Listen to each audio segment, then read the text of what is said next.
Hello, everyone. Before we get into today's episode, I just want to take a moment to say happy holidays. I'm really grateful that you're choosing to spend a little time with me here. I hope that if you're celebrating with family or friends, you're feeling loved, supported, and surrounded by warmth. And if you're spending the holidays alone like me, I hope you're finding peace in your heart and your mind. I hope you're allowing yourself to enjoy this space in whatever way feels good for you without pressure or expectations. And for those of you who don't celebrate Christmas or this season at all, I'm still wishing you rest, ease, and moments of calm wherever you are. No matter how this time of year looks for you, I'm glad you're here. Happy holidays. Hello, everyone, and welcome back to Where Did I Put My Glasses? I'm your host, Carmen, and I am so happy you are able to join me today. Today's episode is one I've been sitting with for a long time. It's tender, it's honest, and it's something I know I'm not alone in. But it's not always easy to say out loud. Today, I want to talk about grieving the life you thought you would have. And I want to say this from the beginning. This is not an episode about regret. It's not about bitterness. It's not about feeling sorry for myself. It's about telling the truth because, let's be honest, I'm 40, I'm single, and I don't have children, which seems to be a stigma. And there was a period in my life, especially during my depressive season, where I had to sit with the grief of realizing that my life doesn't look anything like the one I imagined when I was younger. And that grief deserves some space. And I want to share that with you today. When I was a kid, I had very clear dreams about how my life was supposed to go. I was going to go to school in Atlanta, Clark, Atlanta to be exact. I was going to be an AKA. I was going to be a medical doctor. I was going to marry a man who was rich, and we were going to have 4 kids. Okay? I had a whole plan. I used to write it down, draw it out, talk about it with my cousin Shantae. I had a whole plan for myself. And when you're young, you don't imagine detours. You don't imagine loss. You don't imagine responsibilities showing up early or finances shaping your choices or grief interrupting your timeline. You imagine momentum. You imagine ease. You imagine that if you work hard, life will unfold exactly the way you pictured it. And I thought that is exactly how my life was going to go. But life didn't happen that way for me. Not because I didn't try hard enough or because I didn't want it boldly enough, but because life required something different from me. I had to take care of my family at an early age due to my mother's kidney disease and some other illnesses she had. I had to stay local. I had to choose a career that didn't require support from others. And because I had no support from any other like family members or a spouse or anything like that, medical school seemed distant. And if I knew what I knew now, I'm pretty sure there were other avenues that could have helped me get to my goal. But I did not have those resources or the people to help guide me to those resources. And so I couldn't just choose that path. And I couldn't just pick up and go, especially with a sick mom. And so it became student loans, working full time while going to school, balancing responsibility while still trying to dream. And that was hard. It was my undergraduate and graduate years were rough. And then there was loss, losing my mother at 25, then my estranged father a few years after that, grief layered on top of pressure, and survival mode became my default. And when you're in survival mode, dreaming quietly slips into the background. You don't consciously give up your dreams. You just keep telling yourself, I'll get to that later. Until later comes and your life looks very different than the one you have imagined. And there's that there's this moment that doesn't come not like with drama or anything like that. It's just like that quiet realization. One day you just look up and think, "Oh, this isn't where I thought I would be." Not in a catastrophic way, just like a heavy awareness. And life didn't pass me by. I was in it, but I was surviving, not imagining. And that realization can be deeply lonely. I also have to be honest about relationships.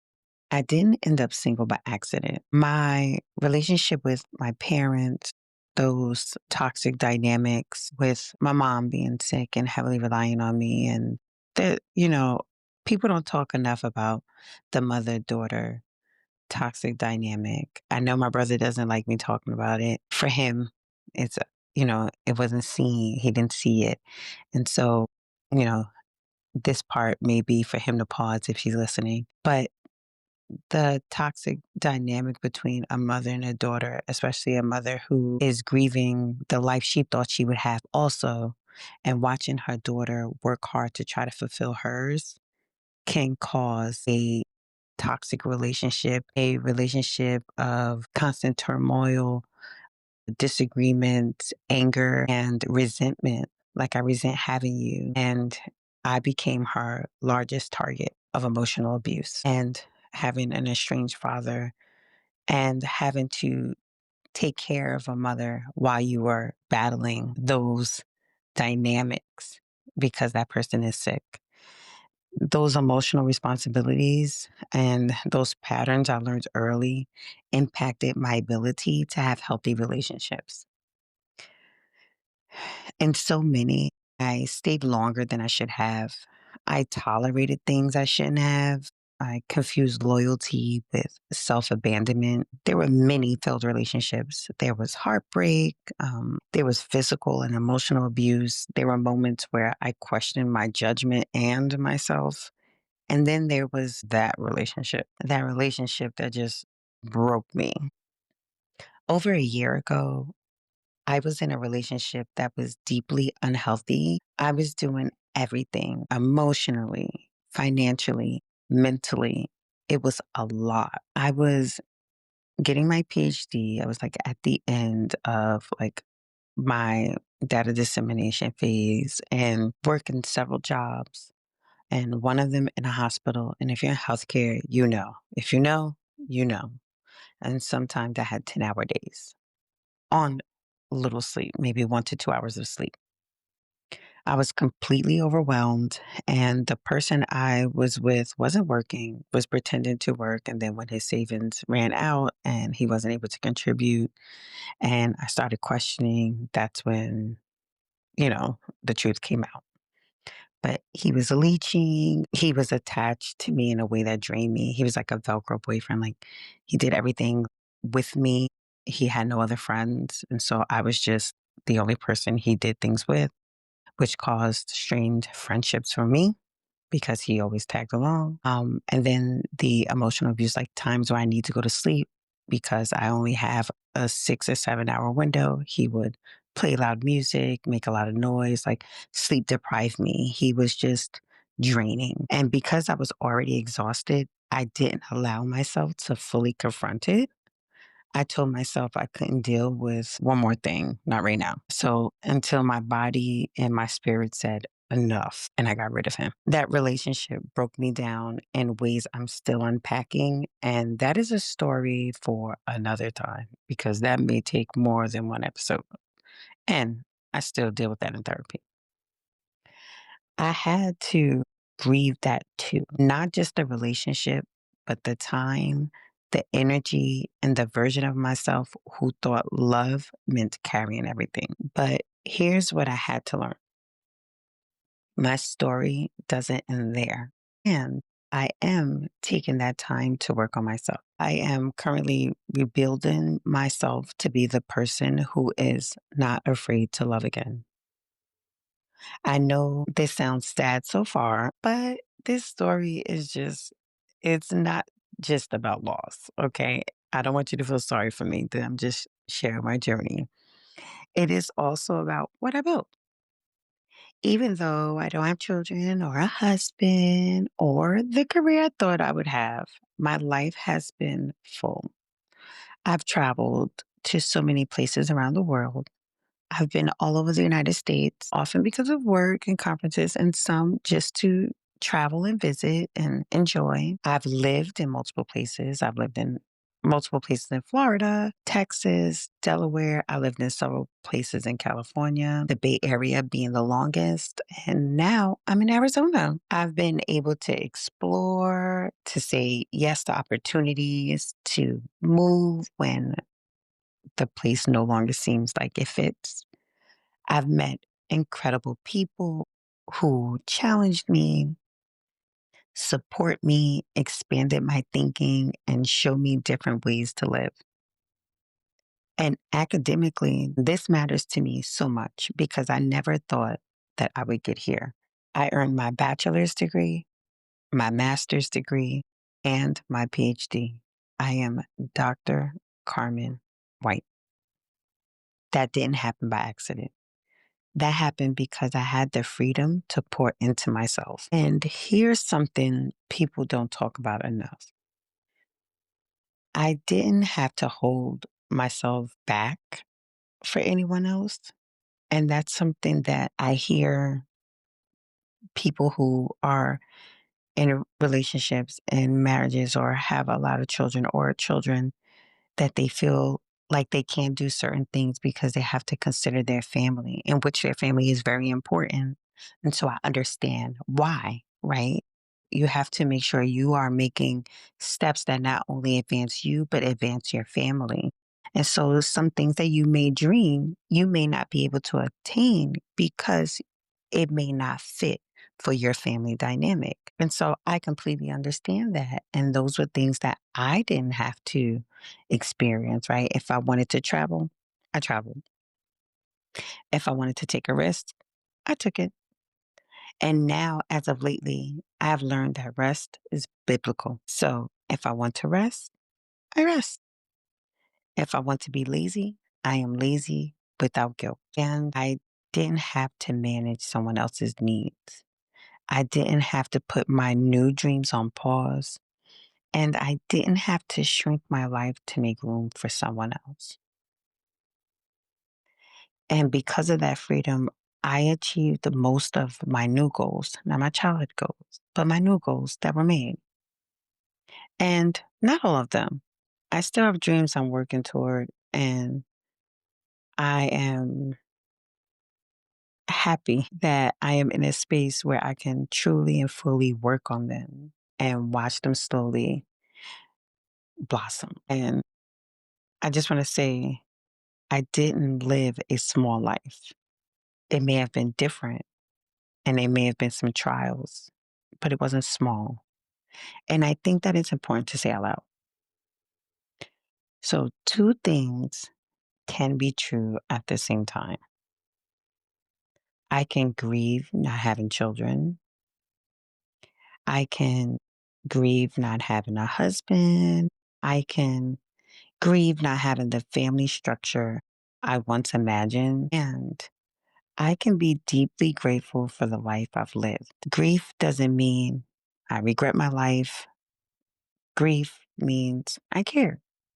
I cared about that life that that little Carmen thought that she was going to have. And gratitude doesn't erase the ache because, to be honest, I think about it often. I sometimes sit and think, what would have happened if all the dreams that little Carmen wrote, talked, and dreamt about came to life? Where would I be? Would I be sitting here with you all today? Would I be in Arizona? Would I have met all the wonderful people that I've met? Would I have traveled to the places I've traveled? Or would I've done greater things? But it's okay. That reality doesn't exist. And this one does.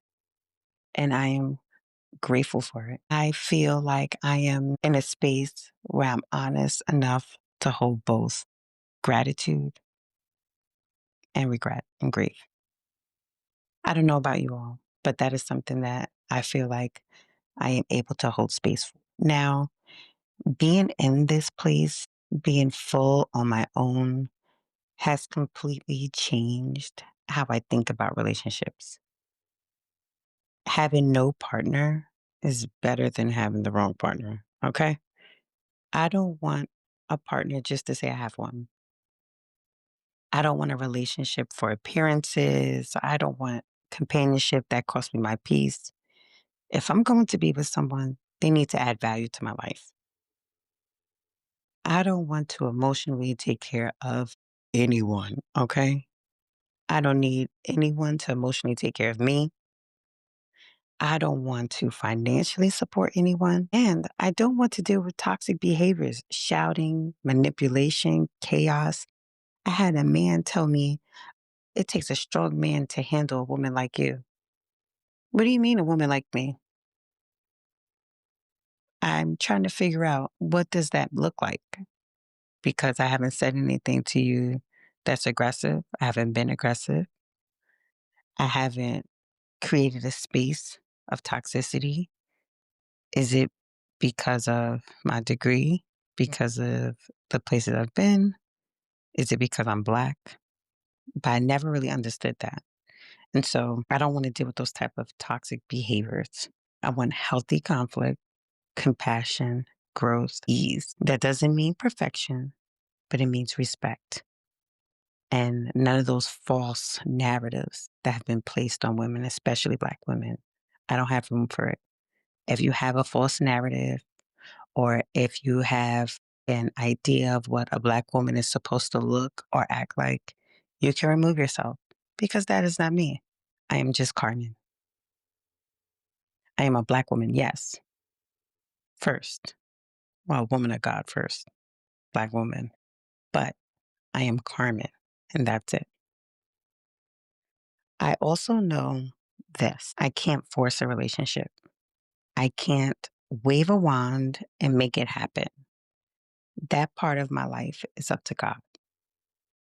It's up to the universe and it's divine timing. Okay. I trust that the person I'm meant to meet, I will attract, not chase. And I want my next relationship to be the last one. So I move slower. I choose intentionally. I don't ignore red flags and I don't shrink myself to be chosen. I want to be full in my life before I share with someone else. And as far as the children goes, I'm 40. I'm not sure if I'll be able to. And there's always adoption. And if I don't have children, that is also okay.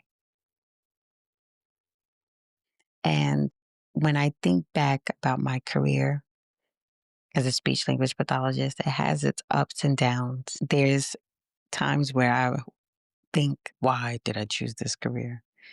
But now, as an assistant clinical professor, being able to mold future clinicians and find ways to systemically change policies that will help this field grow and to be able to provide quality services to the people we serve, I'm all about it. I'm all in. So I'm happy in this space. And I still grieve. Both can exist. And if you're listening to this and grieving a version of your life that didn't happen while standing inside a life you never imagined, you are not alone. You're not behind. You're not broken. You didn't miss your chance. You're becoming. And maybe that dream didn't disappear. Maybe it just changed shape, just like mine did. Thank you for sitting with me in this truth today. And I'll see you in the next episode of Where Did I Put My Glasses?